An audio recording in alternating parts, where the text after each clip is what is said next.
Halo, bertemu lagi dengan Ibu Lea. Kali ini kita akan membahas mengenai akuntansi penjualan konsinyasi. Untuk mencatat dan menjurnal akuntansi penjualan konsinyasi, kita bisa menggunakan metode laba terpisah dan metode laba tidak terpisah. Untuk metode laba terpisah, artinya penjualan konsinyasi dicatat terpisah dari penjualan biasa. Untuk pihak pemilik barang yang kita sebut sebagai pengamanat, itu memiliki akun barang konsinyasi. Untuk pihak penjual, toko yang dititipkan barang, kita sebut sebagai komisioner, itu memiliki akun barang komisi. Untuk metode laba tidak terpisah, artinya penjualan konsinyasi bergabung dengan penjualan biasa. Dengan kondisi ini tidak diperlukan akun khusus. PTN mengirimkan barang dagang kepada toko B sebesar 36 juta untuk penjualan konsinyasi. Dalam perjanjian dicantumkan bahwa komisi yang akan diberikan kepada toko B sebesar 10%. Pada saat PTN mengirimkan barang kepada toko B, PTN mengeluarkan biaya angkut sebesar 3.750.000. Kemudian toko B mengeluarkan biaya iklan 2.250.000. Biaya iklan ini akan direimbas kepada PTN. Toko B berhasil menjual barang konsinyasi tersebut sebanyak 2/3 dan memperoleh uang tunai dari customer sebanyak 40 juta. Kemudian toko B melaporkan penjualan yang telah dilakukan kepada PTN. Setelah melaporkan penjualan yang telah dilakukan kepada PTN, toko B menyerahkan kas kepada PTN. PTN mengirimkan persediaan barang dagang kepada toko B untuk penjualan konsinyasi. Nilainya 36 juta. Jurnal dengan metode laba terpisah pengamanat perpetual. Debit barang konsinyasi kirim barang 36 juta.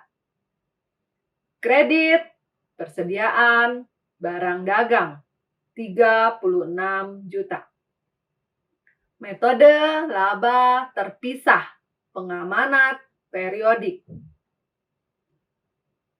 Debit barang konsinyasi kirim barang 36 juta. Kredit pengiriman barang konsinyasi 36 juta. Saat PTN mengirimkan barang ke toko B, PTN mengeluarkan beban angkut sebesar 3.750.000. Jurnal dengan metode laba terpisah pengamanat perpetual. Debit barang konsinyasi angkut 3.750.000. Kredit kas 3.750.000. Jurnal dengan metode laba terpisah pengamanat periodik. Debit barang konsinyasi angkut 3.750.000. Kredit kas 3.750.000. Toko B mengeluarkan biaya iklan sebesar 2.250.000 yang akan direimbas ke PTN. Metode laba terpisah pengamanat perpetual, tidak ada jurnal. Metode laba terpisah pengamanat periodik, tidak ada jurnal. Toko B berhasil menjual 2/3 dari barang konsinyasi dan memperoleh uang sebesar 40 juta dari customer. Metode laba terpisah pengamanat perpetual, tidak ada jurnal.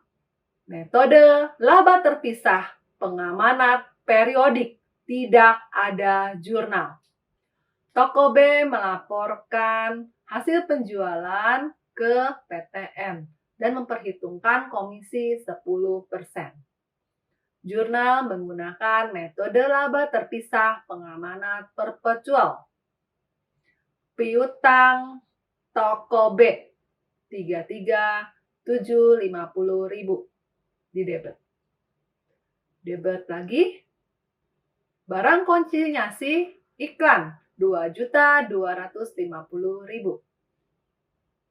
Debit lagi. Barang konsinyasi komisi 4 juta. Kredit barang konsinyasi penjualan 40 juta. Menggunakan metode laba terpisah pengamanat periodik. Debit piutang toko B 33.750.000. Kredit penjualan konsinyasi 33.750.000. Toko B menyerahkan uang ke PTN.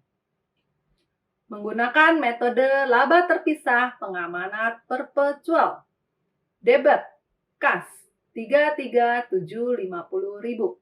Kredit piutang toko B 33.750.000. Menggunakan metode laba terpisah pengamanat periodik. Debit kas 33.750.000.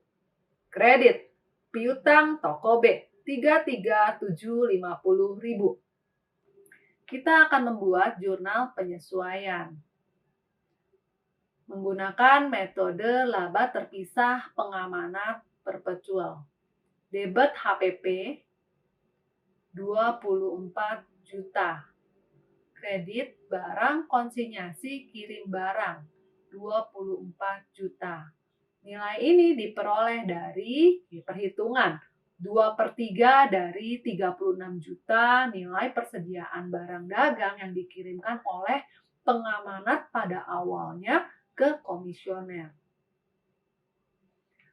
Kemudian debit beban penjualan konsinyasi 2.500.000.